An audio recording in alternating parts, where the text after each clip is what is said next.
Hi, all. Thanks for joining us. Today, we're going to talk about some of the things that you and I have been geeking out on quite a bit lately. Establishing partnerships with industry professionals, but also with K-12 schools and universities. Absolutely. Yeah, and it's going to be fun. We got some advice, some insight, and probably some tangents. So let's go ahead, get started with some introductions. All right. So I'm Adam Davidson. I currently work here at Duke as part of the Electrical and Computer Engineering Department. I'm a senior lab administrator for that department. But prior to that, I worked for Durham Public Schools at Riverside High School. I taught there for 15 years out of a total of 18 years in that career. Yeah, and I'm Russell Durgo, and I work at the Friday Institute for Education and Innovation at NC State. But prior to that, I worked alongside you at Riverside High School. Spent most of my 10 years teaching there, teaching computer science. Yeah, you sure did. One of the things that we want to make sure that we cover with you guys in this introduction is the 4 different topics that we're going to dive into, the 4 different areas that we think are really important for establishing those relationships. The first thing is making sure that you have that initial contact and ways to do it, as well as negotiating some of the logistics that are involved in that initial contact and getting those partnerships started. Then we want to talk to you a little bit about having patience and perseverance and why that's really important and how that can grow the partnership. Mm-hmm. And then we want to also talk about how you can build some engaging activities and what we've done in the past with some of the partners that we've had. And then we'll finish with a little bit of a conclusion and talking about how there's, some really important parts of the resources and the creativity that goes into what you have to do. We'll touch on some of those as we go through things and then wrap it up with that. So teachers are already busy. They have lesson plans that they have to do. They have to grade. They teach all day. So busy. And something like this, building these partnerships, it's going to take a little bit of time. And this is added time on top of what they already are doing. Yeah, so reaching out to those industry partners to make sure that it's not a waste of time, that's something that is going to be kind of crushing for a teacher at the beginning. Yeah. It could also be something that's difficult for the industry partner or university to figure out how to get established as well. Mm-hmm. We do think that cold calling or cold emailing is a good first step, but you have to know who to reach out to. You have to know people like the career and development coordinator, or at least how to get in touch with them at a local school. Most schools, especially bigger schools, will have that. Most districts have multiple CDCs in the schools, but they also tend to have a career and technical education director or CTE director for the district. And these people, if you're a teacher, will have some of those contacts. They'll have business partners already established, and some of that communication that you can take from them is already there. You can get those contacts. You can start cold calling and emailing out. You may, if you're a business partner, not know what a CDC is or how to get in touch with them. So starting with the district and starting with that CTE director is probably the best bet for you. Yeah. You may also have connections with the principals, or maybe there's some parents that work at your company or that are parents of students that you have if you're a teacher, that you can start talking with them about, I really want to build industry partnerships, or I want to build a partnership with a school or with a university. Do any of you have contacts? Establish those contacts with those parents, and it'll grow from there as well. Most companies and schools, they're looking to make these relationships. They just don't know where to start. Yeah, and I think it's also important you mentioned this, that there are a lot of really small districts. And so it may be that district only has one high school. Reaching out to that principal, that's probably going to be the best line of communication to open, because they're going to know which teachers are really interested in doing this. So there's a ton of logistics that goes into planning one of these events. I mean, if you're going to try to do a field trip, you have to get approval from your school, probably from your district. From the parents. From the parents, you have to send home field trip permission slips. You need to get transportation, not just find the bus, but also find a bus driver to drive your kids somewhere. You need to schedule it, make sure that it's going to work with other teachers. You're not conflicting with tests or other things like that. Or athletics. Yeah. You also need to make sure that it aligns to your curriculum. The activity that you do, sure, field trips are fun. It's a great time, but you need to make sure that you can say, yes, this aligned to this standard in my curriculum. Yeah. And also, you have to feed the kids. You really do. Meals are one of the most important things for the students. It gives them a nice little break in the middle of whatever event you're hosting or being a part of, but it's kind of essential. They need to eat in the middle of the day, and sometimes people forget to plan for that. Absolutely. And a lot of districts require you to have this paperwork in months in advance. Like if you're going to do a field trip in February, you need to have that paperwork in August. Yeah. So you have to plan it early. You also have to decide on, am I going to meet with this business partner prior to the event? Maybe you go do a tour at their facility. Maybe you just kind of set up a lunch meeting to build out rapport with them, set expectations. And also, it's important to remember to share your responsibility. This is not just on you. Yeah, with the business partner side of this, you might find that the school that you're working with is good, but maybe the teacher that you're working with is not the best. You may find that as a teacher, the business that you're working with is great, but the person that you've been connected with isn't the best person at that business. Establishing that at the very beginning and figuring out what those roles and responsibilities are going to be is crucial. Yeah, it could also just be the teacher's completely overwhelmed with classes and clubs. Yep. So we think that following through is going to be one of the other big parts of how you work out all of these logistics and this initial contact. Right. Even if you've established a relationship and you're building something together, making sure that you follow up afterward, that you follow through with what you're supposed to be doing, or even that you follow up leading into it and helping them figure out what problems you're seeing and collaboratively solving some of those problems before the event happens or after the event, letting them know what some of the feedback was about the event from both sides. Whether it's the industry saying these are what our employees felt when they participated in this event and we can make adjustments, or vice versa, the teacher letting the employees know or the business know or the university know this is the feedback our students gave us or that the volunteers who chaperoned gave us. Yeah, because you want to keep this partnership alive. Yeah, you really do. And that follow through is very important. It can be very quick, short emails. It could be text messages. It can be letters that your students send out if you are a teacher and you feel like that's an appropriate thing to do to thank them for it. And it's also important to remember you don't have to start with a massive event, right? No, you really don't. You can start small. You can make it something that is bringing those industry partners of the university out to your school so that they can maybe meet your students or see the program that you're working within or some of the projects that the students are working on, or vice versa. Go out to those industries or the schools without your students first. Right. Before you involve those students, make sure that this is the kind of thing that you want to do. This is the relationship you want to build and the place you want to go take them to and have them see. Being able to meet with them ahead of time is really important.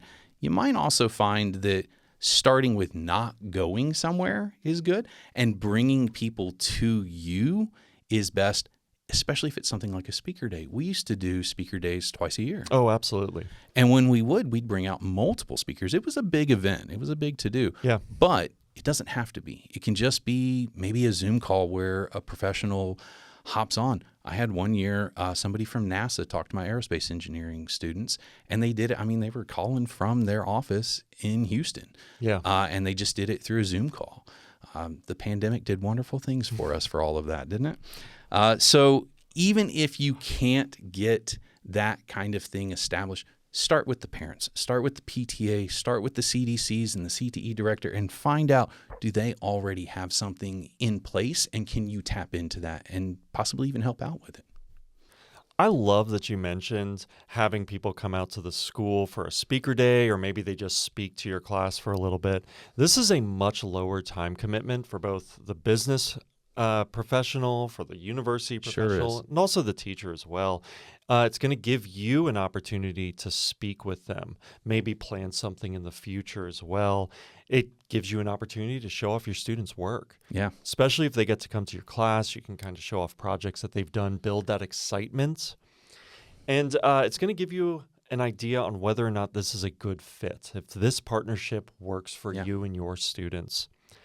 Also, it is so much easier to plan than a field trip. It's so much easier. Taking any busload of students out somewhere requires a ton of paperwork. Field trips take a lot. And it can be very challenging, especially if you've never done one before. Yeah. Knowing what files you have to fill out and where they are and how you do it and who gets them in the end and how many signatures do you need, it can feel very overwhelming on top of, did I integrate this into my curriculum as a teacher? Or if you are that industry professional, you might be looking at how can I assist with some of this stuff, right? It might be that as a teacher, you need a bus and you don't know that there's actually activity buses on property that you can use, but you got to have somebody with a CDL.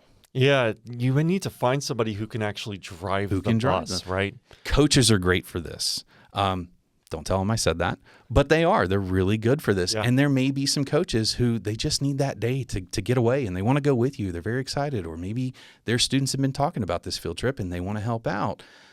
It might be that you have the CDL, or it might be that you don't have a CDL, coaches aren't available, but somebody in the school does have a CDL, or one of your business partners that you've worked with in the past has a CDL. And that's one of the things that I've done.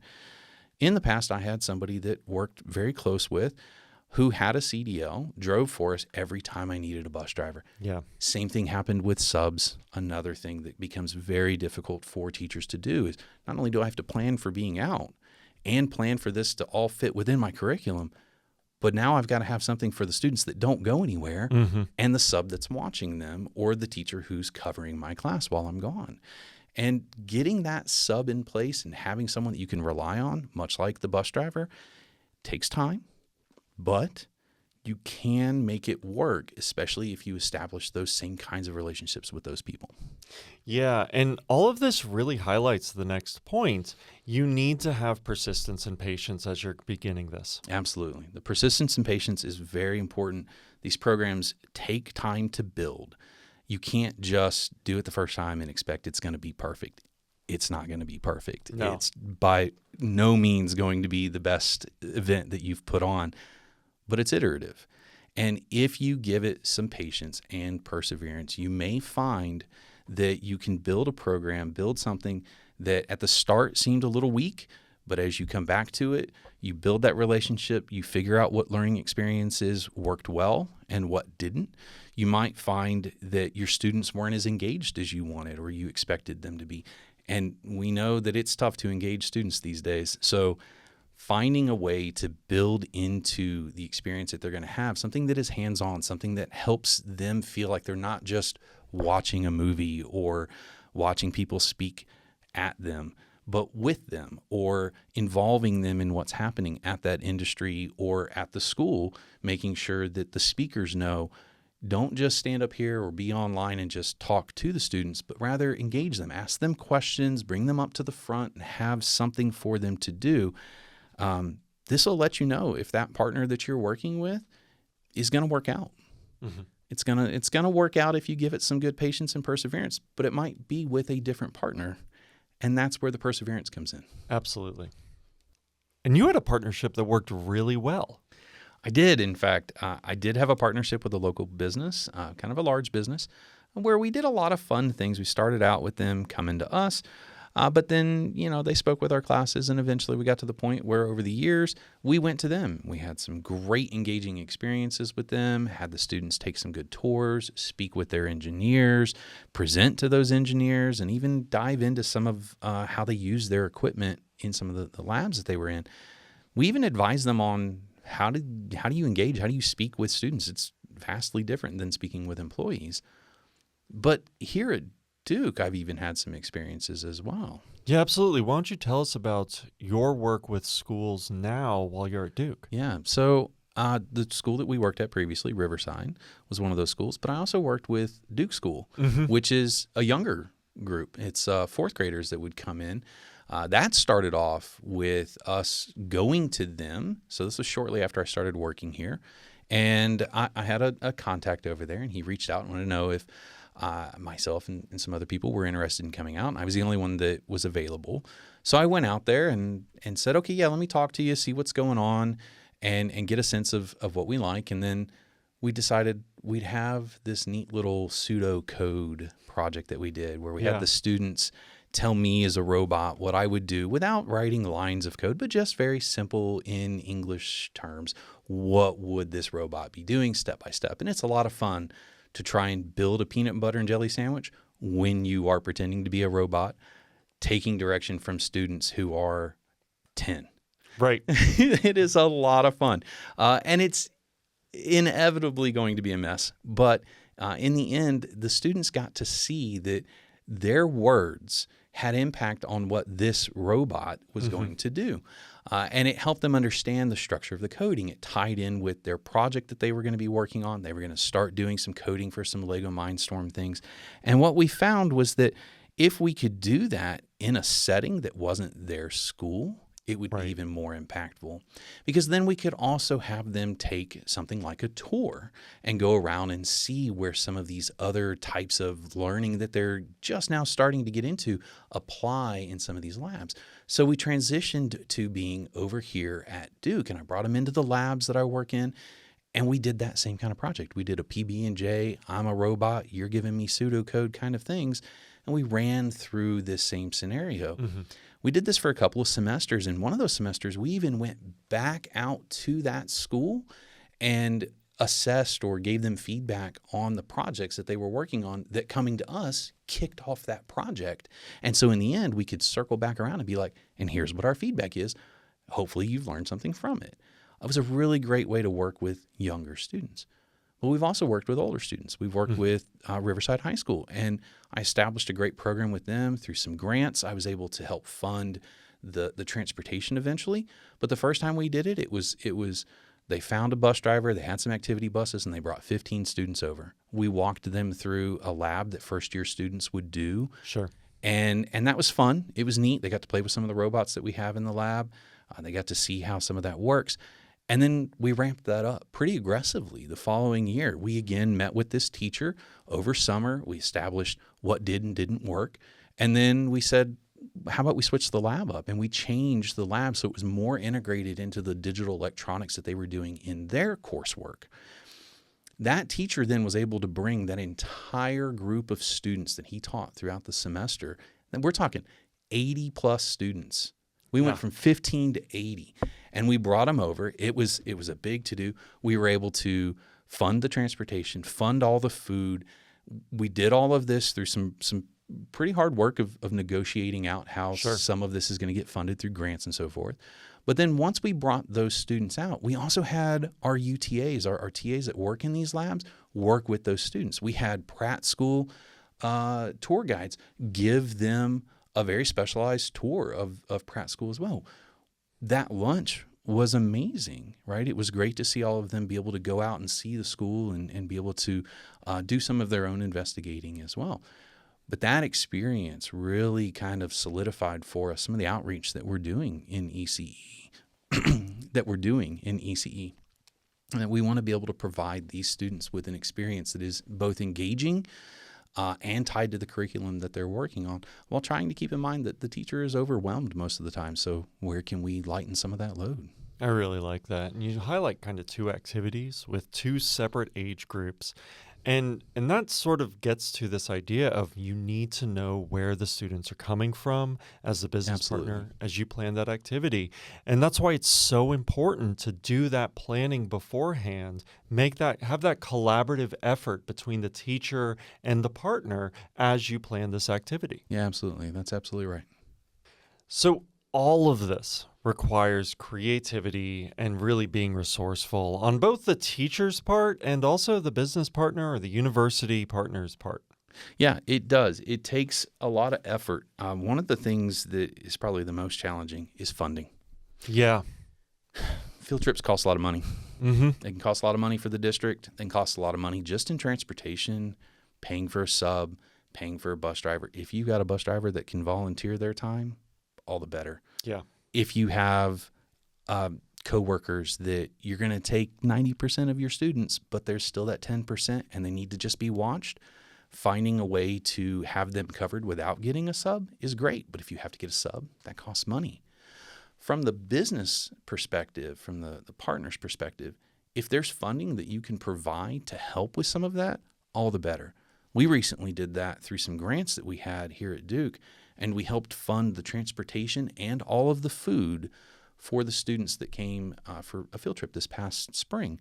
We had right around 80 students show up for that, and we were able to, through some funding resources that we had, make it so that it was a free field trip for that entire district. The only thing they had to worry about paying for was a sub, and it was only because I couldn't figure out how do I pay for a sub in Durham Public Schools. Right. Yeah. And it's really important. You just need to remember you are not alone in this. You can rely on your parents. They want this experience for their students. They're going to be eager to help you make this work. You can rely on your principal as well, especially when it comes to the paperwork. If you're kind of finding yourself lost in all the paperwork, the principal, the CTE director, they can all help you with this as you're planning and working with the partner. Yeah, those were some of the best people that I worked with when trying to establish some of this. You may find, though, that if you are in a rural school, it's harder to find some of that, to tap into some of that. Oh, absolutely. You may find that you're just too far away. You might not be able to get to a business because you're 2 hours from the local business or the not so local business that you wanted to work with. Right. And you may need to switch gears a little bit. Maybe find someone that is in your area. Tap into those parents to find out what businesses do they run or what friends do they have that run these local businesses. You may find that it's more feasible for those people who are further away to come in via Zoom and have that conversation with your students in a more virtual environment or vice versa. Yeah, absolutely. And you don't need to have a big business be your partner. You don't need NASA to come in and do a Zoom call. It's fun. It's neat. It's fun. Yeah. But you could do a smaller business. Yeah. There are so many farms and agriculture centers that want to work with students, and there are so many cross-curricular things that they can do. It's not just agriculture. No. Like they have equipment, they have tractors that are all computer science and engineering based. You could work with a local credit union and do an economics lesson with that local credit union. Or you could find a local mechanic who wants to come out, bring a car out, talk to the students about the different parts, the computers that are in the system. You can find somebody in your local area that wants to work with your students. And you may, in fact, be someone in that local area that you just need to know who to reach out to. And it might be that you have one school. You have one high school, or one middle school, or one whatever, and you're going to that school, cold calling them, cold emailing them, and saying, "Hey, I'm a local business. I want to help. I want to work in the community." There's all kinds of organizations that help with setting that up as well. Yeah, or just call the principal. Yeah. Just call the principal at the high school because they're going to know which teachers are going to follow through with this partnership and make it happen. Or if they don't know, they can start asking. Absolutely. Yeah. So I think all of this has been very interesting, and I hope that our listeners find it interesting as well. If you've enjoyed listening to us and want to learn more about our approaches and some of the experiences that we and others have had, then consider following our blog series that we have. You can find it over at the Friday Institute's webpage. We'll put a link somewhere within the video or down below, something to that effect. But yeah, we have a lot going on. Yeah, and absolutely. Make sure that you read Andrew Ty's article in the IO magazine from Duke Engineering. And like you said, keep an eye out for ways that you can be involved with these discussions. Absolutely. Thanks for listening. Thanks.